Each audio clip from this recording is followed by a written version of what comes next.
I'm Ashley Easter. And I'm Charlie Grantham, and you're listening to Serendipity, the podcast where we explore everyday magic all around us.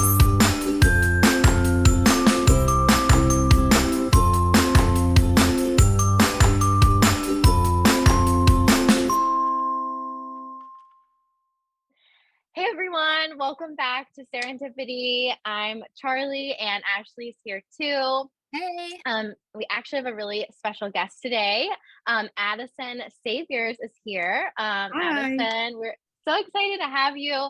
We have been, I know this is going to be a good episode because the technology issues that I've had are just like for 30 minutes. It's just been constant technology issues. So I feel like it's because, you know, it's like you're going through something and then it's like because you have something good on the other side. I'm like, this is a good episode because the of dark this. forces tried to stop us, but they will not prevail. But yeah, so Addison and I met about a month ago. We were saying, I was saying, I feel like it's been more than a month, but it's literally been like a month.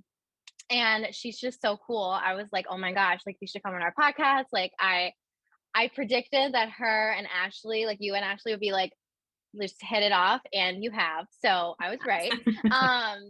But yeah, so we are just so excited to have you. Just to like start it off, Addison has an Instagram called Divine at Every Size, and we'll include that in the show notes so you can follow her. But I think just for starters, Addison, we'd love just to hear just kind of about you and kind of what you're doing. I know you're in school right now, so kind of telling us some about that and kind of telling us some about kind of your like mission with Divine at Every Size. Yeah, hi, thanks for having me on the show. I'm so excited. I'm Addison for all you listeners, and I have been studying theology for near up to 6 or 7 years at this point. I did my undergrad degree in religion, in theology, and now I'm getting my Master of Divinity here at Boston University School of Theology for a Master of Divinity as well, studying theology. So yeah, I've kind of been in the theological realm for almost all of my life. I grew up religious and noticed a lot of issues in the church, which kind of led me to study theology. And then it wasn't until in between my junior and senior year that I started to do some research on the correlation between eating disorders and Christianity, which led me to start Divine at Every Size. So kind of the story behind that is I had been diagnosed with 2 eating disorders summer of 2020. I went home from COVID. For COVID, everyone was sent home from college, and I went home and was kind of pushed to start my recovery journey. So I started seeing a dietitian. I was diagnosed with 2 eating disorders, and I started my recovery journey. And a few months after I was diagnosed, I was looking on Pinterest of all places for like an inspirational quote or something that would, push me along in recovery. It was kind of a down week, I think. And so I think I typed in like anorexia inspiration or like something like that. And it wasn't religious. What I typed in, I remember it wasn't religious. And what came up was like a few inspirational quotes, but when I was scrolling, came up all of these very religious posts. How to lose weight God's way, 10 Bible verses to help you beat binge eating.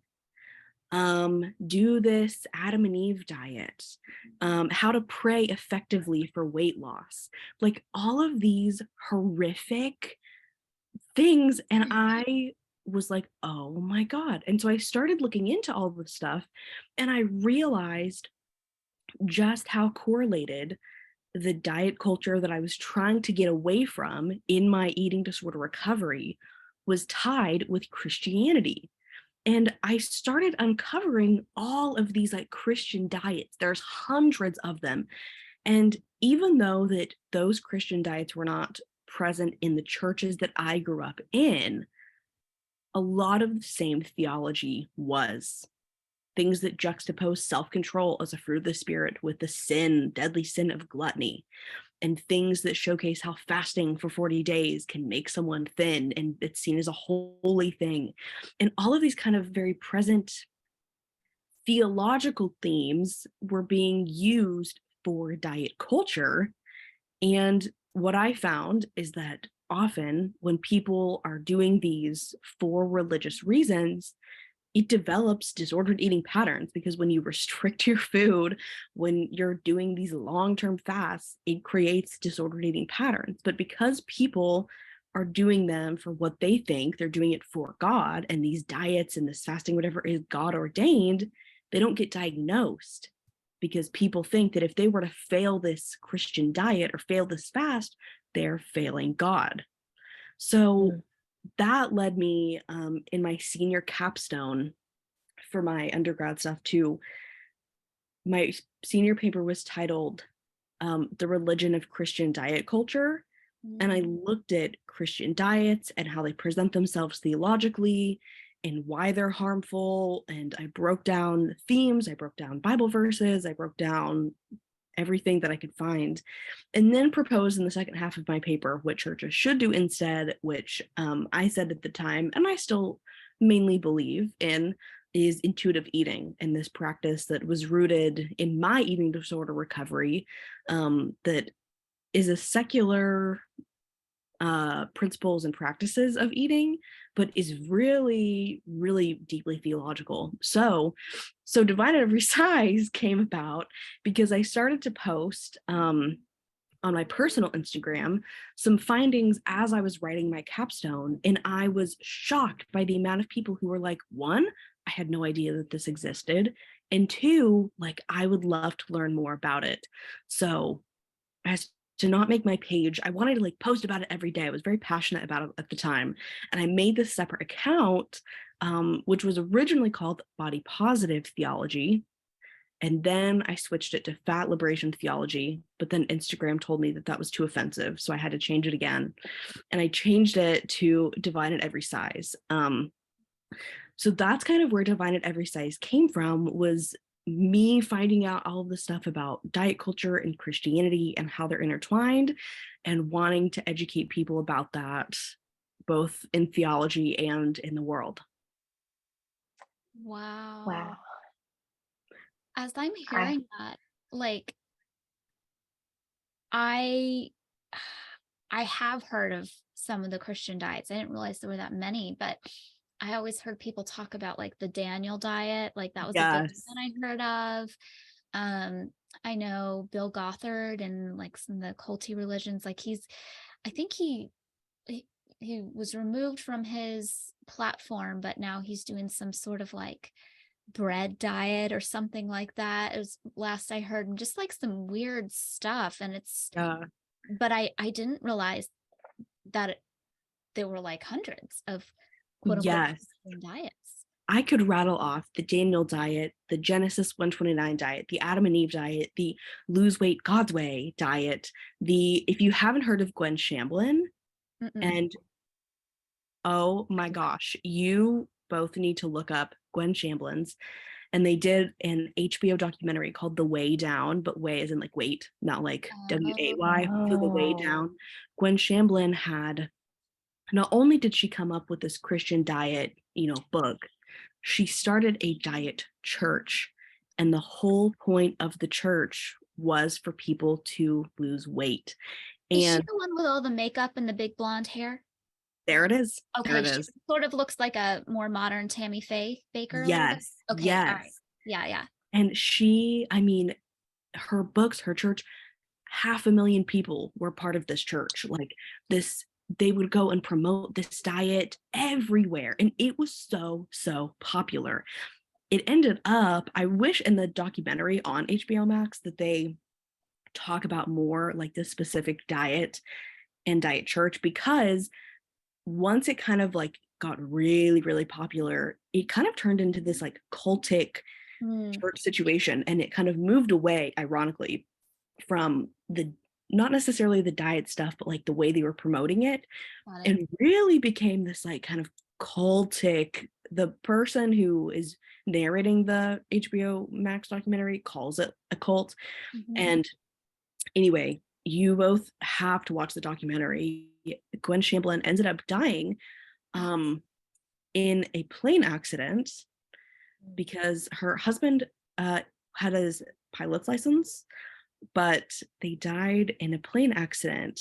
Try not to laugh, because the plane was overweight and they were flying like Oh from my one God. vacation home to another vacation home, and the plane was overweight and it crashed, and like their whole family died, including them. That's so ironic. I mean, it's sad they died, but that is like the most ironic. I mean, It- what a news headline right there. I know. Yeah. Like, Yeah, she caused a lot of harm. So not only are there Christian diet plans that people do, there's diet churches that exist. And even like I recognized in my own church, we never did any like Christian diets, but we would do like Biggest Loser diets at the beginning, like every January, is like a congregation wide initiative.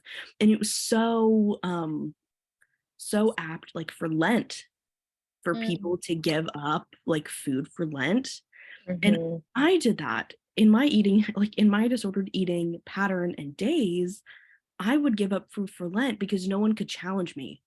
I could say I'm giving up bread or I'm giving up carbs. And because it's disguised under spiritual piety, well, I'm doing this for God, no one can challenge you. So that's also something that I looked at in my paper, was what happens when people do things for religious reasons or supposed religious reasons, and it cultivates disordered eating practices. But again, people think that they would be failing God, and a lot of times things don't get diagnosed and or even recognized as disordered eating because it's disguised under this like Christian theology and theological like thinness as holiness and as health narrative. Yeah, this is so fascinating. I feel like it's something I didn't even think about until I met you. And the Daniel fast was really big in the churches. Like I think I mainly went to non-denominational churches growing up. I did go to like a Southern Baptist church for a little bit. I can't remember. I was like kind of young when I went there, so I can't remember if they did like the Daniel fast or anything. But I remember the Daniel fast was like a big thing that like my parents would do with the church, and like it was like every year at the beginning of the year. I've actually heard of people who do it like once a month for like a week at a time, which is like, I mean, either way. Anyway, but I guess I was actually thinking about this the other day a little bit. And it might be a little off topic too, but like when you like these fasts like that, like the Daniel fast is kind of like what I was thinking about. It's almost like when you're like depriving yourself or like you're depriving someone of something, especially food related. I think about like how like reality shows, I've heard a lot about how they will like deprive people of food. And so that's kind of what creates drama, because like when you're hungry, you're hangry, and because you need food to like, I mean, physically, like mentally, whatever. And so I just also wonder how that plays in if someone is like being deprived of like nutrition, how that like because it's supposed to be like I don't even remember the point of fasting, but I feel like I think I remember the way I was taught is like, oh, when you like give up something, your brain is like clear to God's like word or like God, whatever. But it's like actually like I feel like you're more likely to like probably listen or like just kind of do something you wouldn't normally do because you're like being deprived of nutrition. It's like the cult thing where they try to deprive you of sleep because you can't function properly. And so if you're depriving of food, like you can't think straight because Right. yeah. Yeah, that is so interesting. Fasting is biblically based because Jesus fasted for 40 days while he was being tempted by Satan. And it supposedly made him closer to God. However, people often forget that almost everything in the Bible is a metaphor or an allegory and is not literal, because if Right. superhuman person fasted for 40 days, he would not be alive. Right. So it's biblically based for just the reasons you said, Charlie, if people try to be closer spiritually. But fasting, I think the difference also with these Christian diets is fasting fasting is biblically based, and a lot of religions do fasting, like Buddhists do fasting, and I don't necessarily see a problem with fasting in general. Like Islam for Ramadan, like the whole month of like fasting during the day, eating food at night, I don't see a problem with that whatsoever. The thing with Christian fasting is it's often not even for spiritual clarity. It's disguised under weight loss. And that is the thing that I came to the conclusion of like, also, oh my gosh, I can't remember in which book of the Bible it was. Maybe it was Isaiah. I can't remember, but there's a line in a verse in the Bible that says, well, you know, fasting for food is maybe okay, but true fasting is fasting from injustice, fasting from being like continuing oppressive narratives, fasting from all of these things that have nothing to do with food. So in the Bible, there's even evidence that fasting was not a food-based thing, and it was seen of fasting from other things. But that is the idea that fasting came biblically based. But what's interesting is there's this narrative in Christian theology that says that spirit is good and the body, which relies on food, is bad. And that also contributes to this fasting narrative because, you know, if our holiest spiritual selves are good and matter and our bodies and food and sex, I mean, I think it's applied to so many things, is bad, it cultivates this morality behind needing food. Because what are the things we need to exist? Food, water, sleep, to go to the bathroom. Biologically, those are our birthrights, and those are the only things that we are like physiologically tied to. Consume food, get rid of food out of our bodies, drink water, and sleep. So in the 2nd century, as people were having debates between whether or not Jesus was human or divine, because, well, if Jesus was human and needed food, then what does that say about us? There was this debate that came up, which led to belief called Gnosticism. And it was started in the 2nd century, and it was promoting this belief that the spirit is good and the body is bad. And even though it was deemed heretical a few centuries later, and Gnosticism, you know, was dead today, I think it's very much alive today, still in these narratives of diet culture, of purity culture, of anything that deems the body is bad and the spirit is good, which is so present in these Christian diets. So I also see that link there, but I'm also stunned that that was something present in like reality shows. Makes a lot of sense though. Right. Yeah. And go ahead. I was just gonna to piggyback off that. I totally get what you're saying about fasting, and I think what popped into my mind is because most of my experience has been around like the Daniel fast. I think what makes it so different from like some of the other things you were describing, and I don't know like a ton about different religions, but I think a lot of that is like it was kind of like that story in the Bible is like there was like a clean group and like a unclean group or whatever. And so it's like automatically, I know it's a very restrictive fast, like you can only eat these certain foods. And it's like automatically labeling these are good foods, these are bad foods when there's not like good and bad foods. Like it's just food. And so I think that that kind of clicked in my head when you said that. Like, yeah, like I can see the difference in I think like you said, there's like a ton of diets or whatever. And I think the Daniel fast is probably in part a diet that's just disguised as Absolutely. I think all of these things are so well disguised that they're hard to distinguish, especially, I mean, I've studied theology for upwards of 6 to 7 years, and I'm just now within the last like 3 years uncovering all of this. To the average layperson who just goes to church on Sunday mornings every Sunday and does what they're supposed to do and reads their Bible, listens to their pastor, how on earth are you supposed to know? Like, yeah. I think all of that makes so much sense. And before you said Gnosticism, I was like, yeah, I think that sounds like Gnosticism. And there's some interesting, like Gnostic gospels have some interesting things. And when you separate it from like just the body's bad, spirit's good kind of thing, like it has some interesting tenets, but that part I think is a huge flaw in the system. And then Charlie, what you were saying about just kind of like seeing as morally wrong. I it made me think about a lot of these detox diets and the way people word diets, like you're detoxing something evil from your body, basically, that certain foods are good, certain foods are bad. And I think there's a conversation to be had about the environmental or political or social impacts of certain food industries.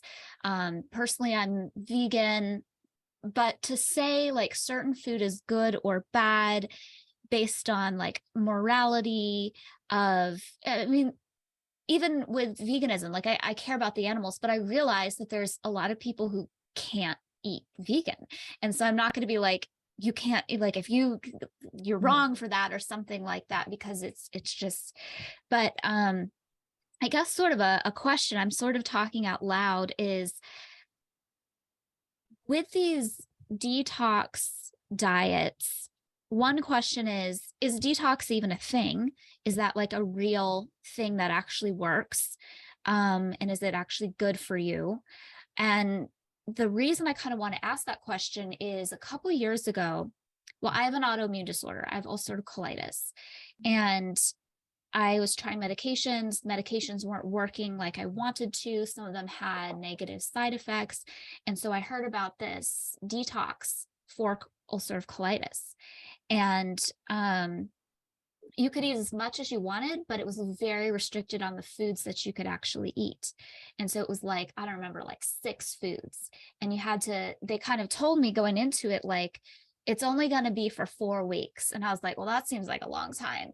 And when I got into it, not only did it not help my colitis, but they said the symptoms I was starting to have were part of a detox, when I think it was actually just my autoimmune disorder getting worse because I wasn't on medication. But then too, at the end, like towards the end, like it was really triggering eating disorder thoughts in me. And then when I got to week 3, I was like, okay, it's almost week 4.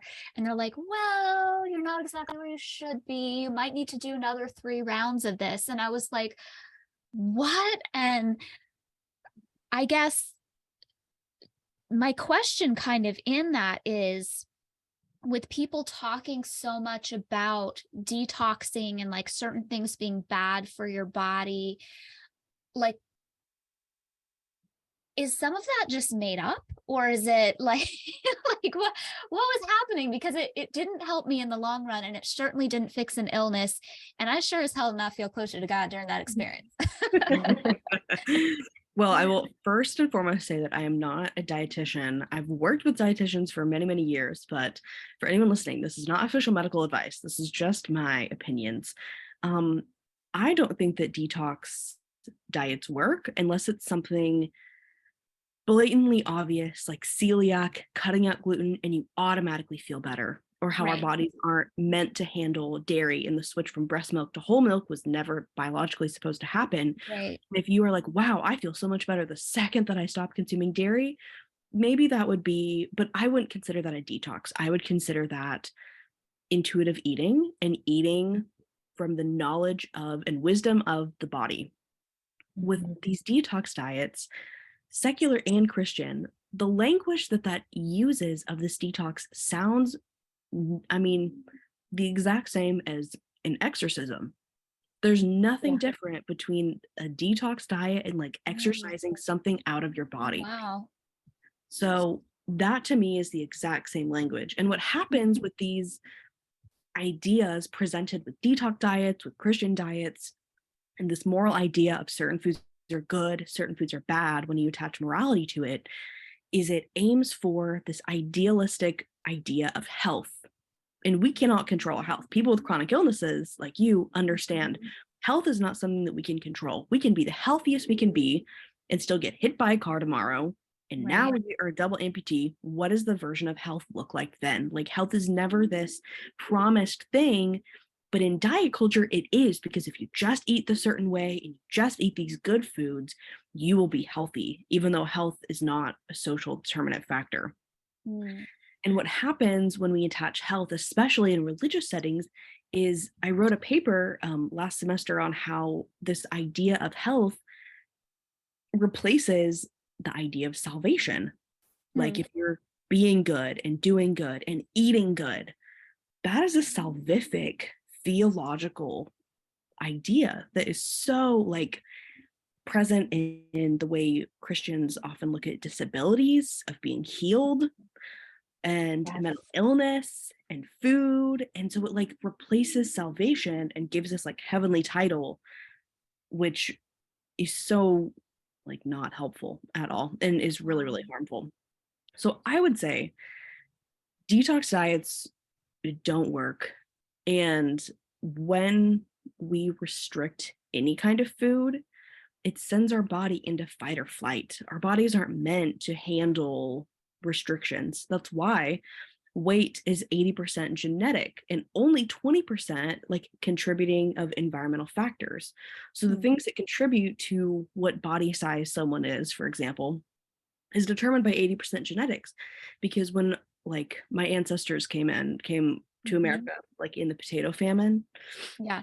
And when they didn't have access to food, the body tries to store as much as that as possible onto the body because we don't know when we're going to get our next meal. Right. And it changes our genetics to where like people in larger bodies, it's not a product of fast food culture. It's not a product of Laziness. Laziness, right? Exactly. Or like sinfulness in Christianity. It's a social response and physiological, like a genetic response to outside factors. So that's kind of what I see as the same thing as a detox diet, because we do know from statistics that a lot of people, this statistic is often used in intuitive eating realms, and I kind of have a qualm with it because they still use it in anti-fat like rhetorics and narratives. But often people who do intentional diets or detox diets end up gaining 3 times the weight as they originally were, because the body is so deprived of nutrition, of so many things. So a lot of people use that as like anti-fat narratives of like, you don't want to be 3 times the size of what you originally, people gain 3 times as much. How awful is that? But I think there's something to be said about how our body responds when it's on a diet. And that's something that's, I think, come out of my personal eating disorder recovery journey and the work that I've learned of how much wisdom, intuitive wisdom, my body has. And when I think back to how my body acted when I was on diets for at least 10 to 15 years of my life. Like the earliest diet I started was in 5th grade. And I dieted all my entire life up until my junior to senior year of college when I started eating disorder recovery. And if I think about how my body acted through that whole span of time, the things that other people were experiencing, like regular menstrual cycles, having a lot of hair, like my body could not produce any of those things. And so even the idea of health that I was promised through diet culture and through being in a small body and through, only eating these good foods, similar to you, Ashley, was never given. It was always promised, but never given. Yeah. So I want to affirm that and affirm your experience in that too, because I think food can be medicine in a lot of ways. I'm not a like essential oils hippie bitch. Right. I'm vaccinated and happily so. Yes, same. Preaching to the choir. But I think that food is not something to be feared. Yeah. And I think it often is an exorcism when looked at in detox diets. Yeah. Right. One last thing that kind of came up, and I know, Charlie, you probably have questions, but I just train of thought here, like as you're saying that, and I didn't see the results that I was promised in that, I have heard people talk about detoxes helping them in some ways. And I think like 2 things come to my mind and want to get your thoughts on that. One is, if you're living a really unhealthy lifestyle and all of a sudden unhealthy meaning like you've never had a vegetable, in 10 years or something like that. If you start eating a lot of vegetables, you're probably going to feel somewhat better, just because balance often helps the system work better than if you've only eaten Cheetos for the last 3 years. So that could be a reason some people see results or temporary results. But then also, I've heard these crazy stories and seen these pictures on Instagram of things that were detoxed. And like, it's not just even food. I don't know if anybody has seen those yoni pearls that people stick up their vajayjays to cleanse and detox their vajayjays. No, So it's like that a cannot be little, healthy. yeah, it's a little almost like a cheesecloth thing, and they fill it with super strong herbs, and then they stick it up there for 3 days, and then when they pull it out, it's got all of this yuckiness on it, and they're like, see, I'm detoxing because I can see this coming out of my body. And I'm thinking, girl, if you put a piece of broccoli up there, probably the same thing's going to happen, because your body's Yeah. like, this is not okay. I'm trying Right. to get rid of this. And so sometimes I feel like the quote unquote results people are getting from detoxes, whether it's that overt or the other, it's you're seeing something happen to your body, and you're assuming that because now my body's going into some sort of reaction, that means this detox is working, when in fact it could mean that your body is like going into shock of like, this is not what's supposed to happen, and so I'm going to react to try to tell you there's a problem. And you're thinking, oh, it's reacting because I'm cleansing out, I'm exercising it of these toxins. Do you think, am I thinking along the right lines there, or would you have any pushback to that? Yeah, I absolutely. People often forget that our bodies know how to detox themselves on their own. That's what organs are for. That's why we go pee. That's why we excrete things. That's why our bodies naturally know what to detox and how to detox that. So I would absolutely agree that people doing these hoo-ha things are the product of a teaching that our bodies are not good enough on their own. Yeah. Because like why someone would want to detox their hoo-ha, I don't know the exact reasoning of that. But maybe a reasoning is, well, maybe it smells a little. Maybe that's not supposed to, and someone's like, oh, that's embarrassing, or I'm self-conscious about that. Yeah. There's I mean, how many things exist in our society that profit off of insecurity? Natural hair growing in places that it naturally grows, and natural body odor. And I'm all for like shaving and deodorant. Like I'm yes, girl. But like there's so many things. If we really break it down, how many things exist? The diet industry, the wellness industry, makeup.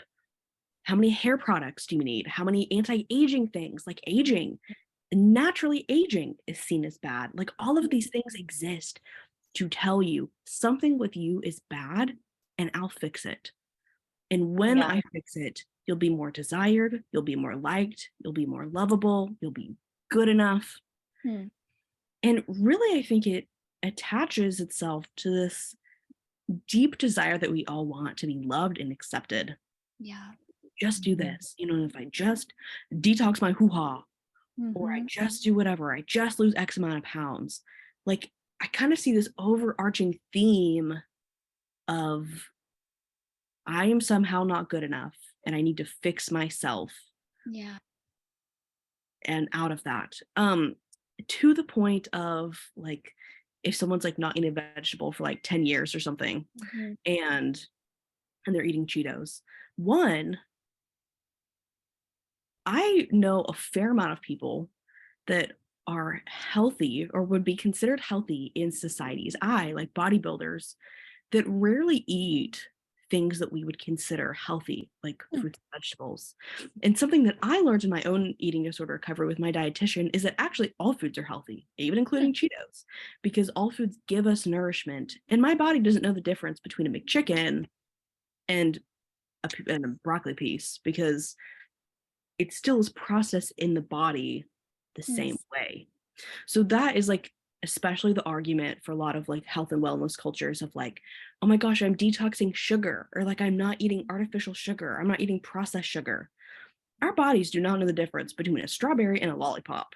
Like, hate to break it to society, but food is broken down the exact same way, regardless of whether it's processed or artificial or not.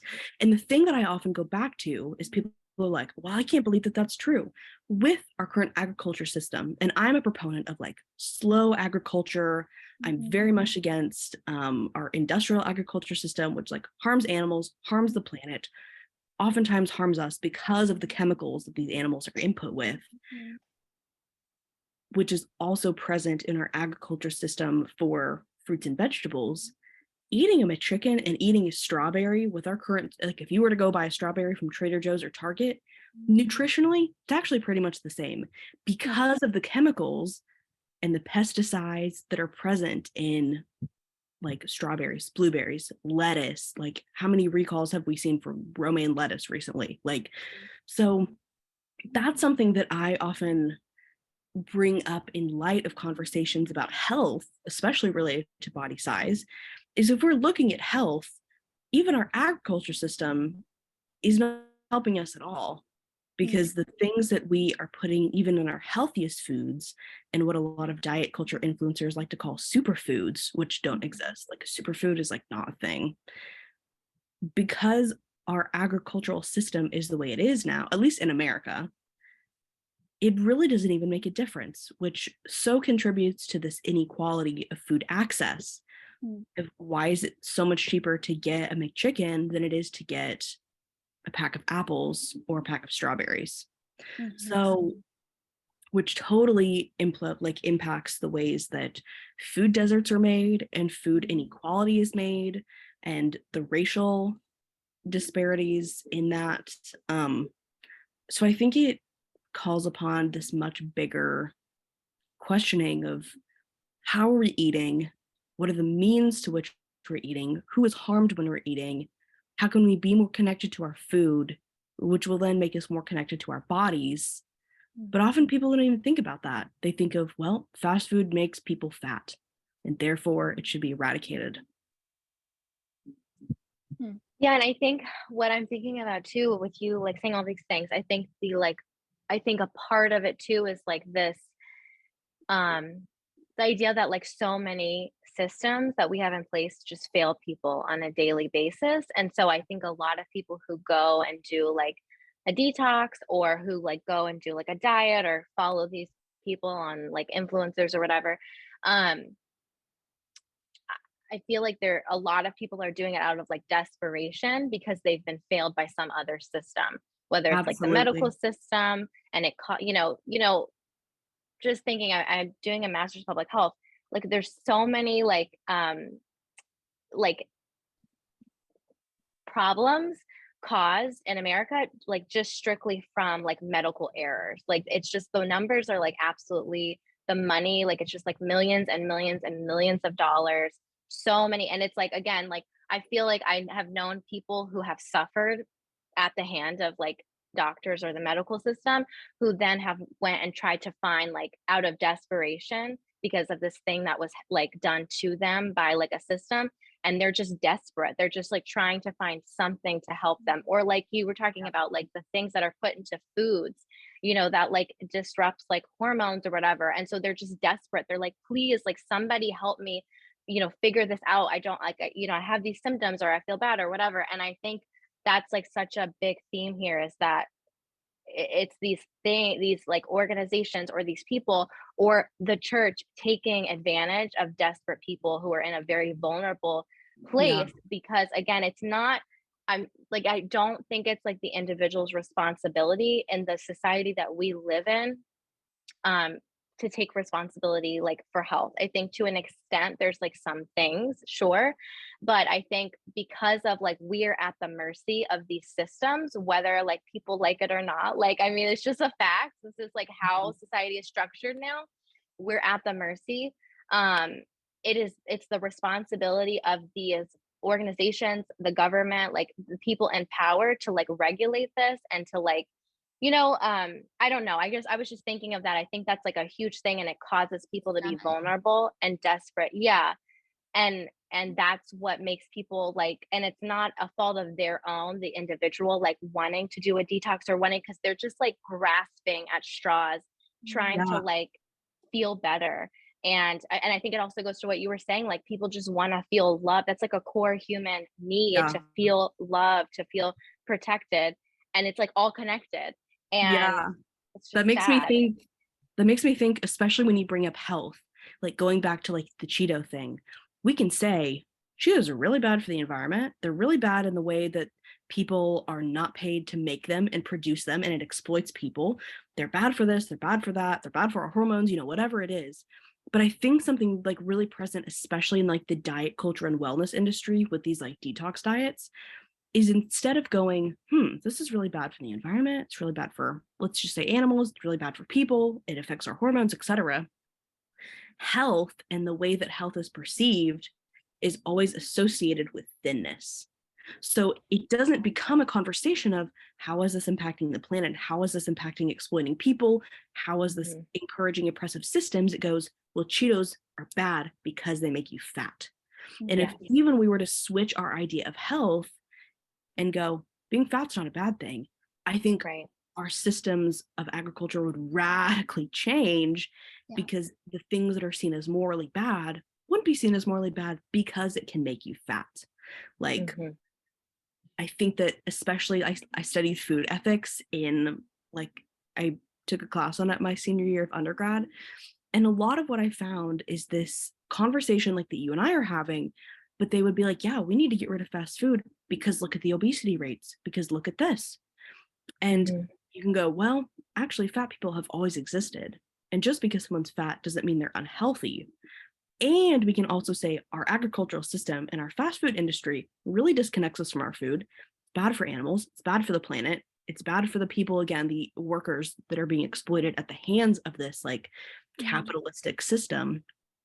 And advocate for slow agriculture or like natural things that do not destroy animals or people or the planet, while also being like, and it's not because we want to eradicate fatness. Like, I think that even the ideas, which that's my point, was going back to this like detox diet thing. I think a big part of that too, in a lot of this like diet culture and wellness industry, is fatness is like seen as bad, and it's often like an anti-fat rhetoric of not only will you be able to detox from this, but you'll also lose weight. Like that was something very present in the Daniel diet. Right. And that often said, like in the prologue addition to the diet of like, this is so important as we see our obesity rates going higher, and as we see this and this, of like the whole point of even that diet was like to help people spiritually improve themselves.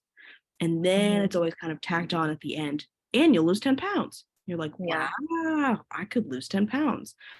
So I also think like our systemic definitions of health as associated with certain body sizes and body types, if we address that, we will really see that at the root of a lot of these diets, at the root of a lot of medical systems, this anti-fat belief and this fat phobia makes it so like desperation that you were describing of like, well, I don't want to be that, so I will do anything to avoid that.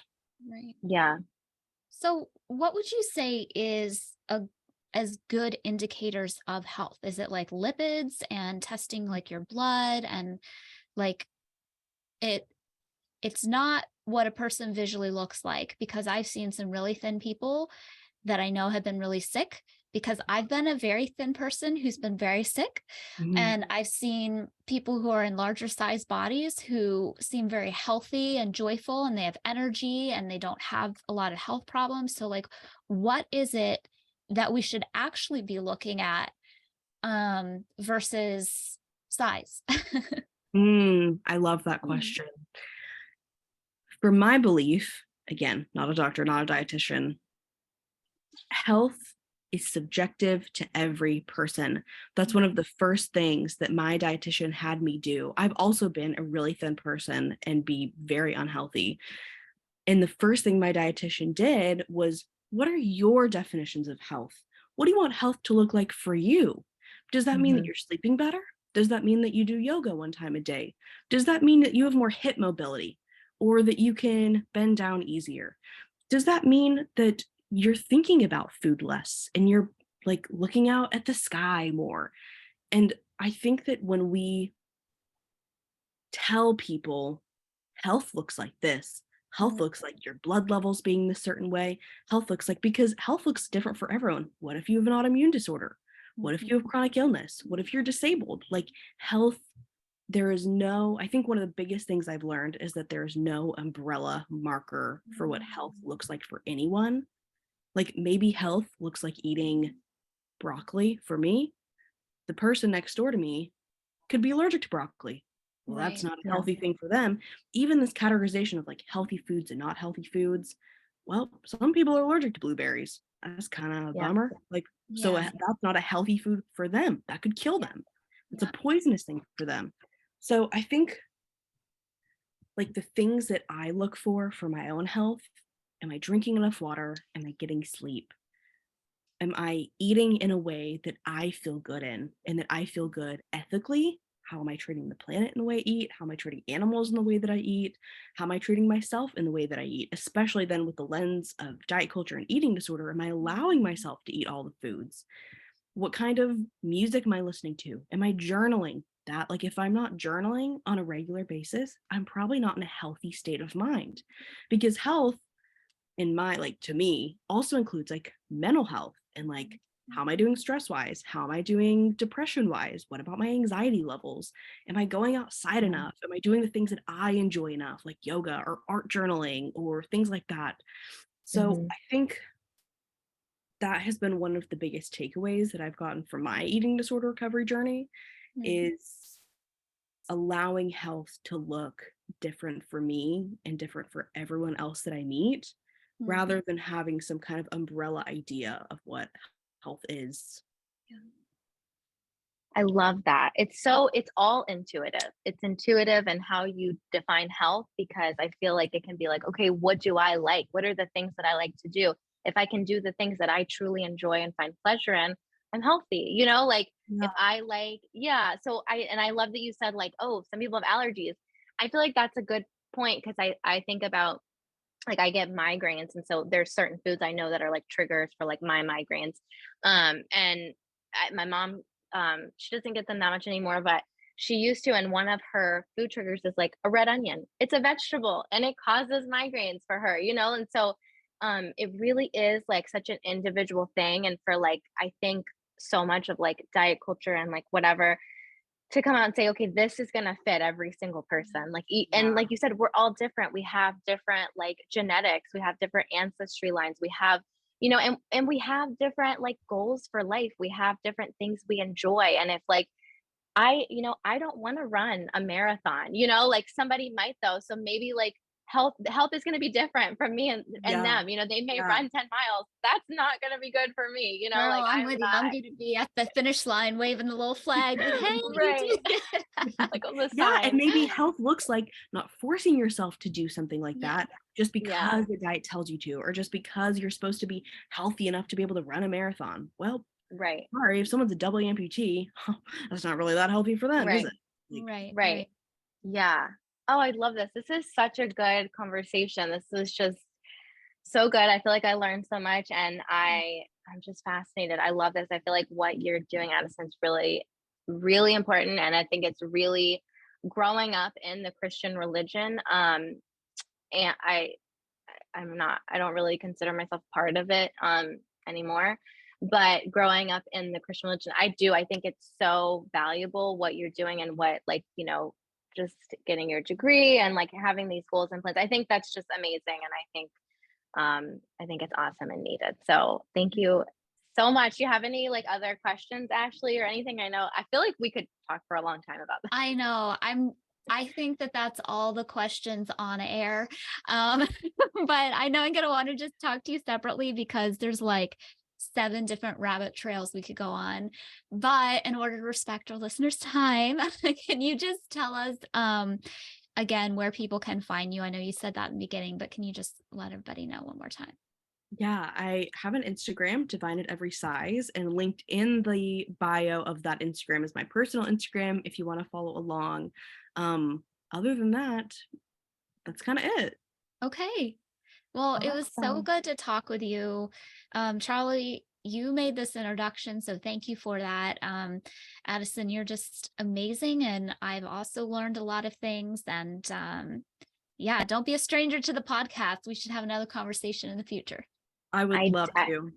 yeah, I definitely think we should do that. But as always, thank you so much for listening. We would love to hear any serendipitous stories. I think we're out of time today to tell Yes. any stories, but if you have a serendipitous story, what are some of the topics, Ashley? I don't know if Yeah, tell us your stories ghosts. about aliens, or tell us your stories about many miracles that have happened in your life, or really just any happy stories. We love to hear them so much. Yeah, and if you send in a review for the podcast through Apple Podcasts, take a screenshot. Hopefully it's 5 stars, because guys, this is the 5-star podcast. You know that. Yes, it is. When you do that, you can email that to us or send it to us on Instagram, and we will give you, in return for your review, a little prize. So it's some beautiful serendipity artwork that you can print, that you can use as a background on your phone or laptop. And you can do that by sending it to our Instagram at serendipity.pod, or emailing us at pod.serendipity@gmail.com. And yeah, I know that we've had a little break since our last episode, so glad to be back with you. New episodes are on their way, and yeah, see you next Yeah. time. Yeah. Thank you again, Addison. Thanks Bye, so much. everyone.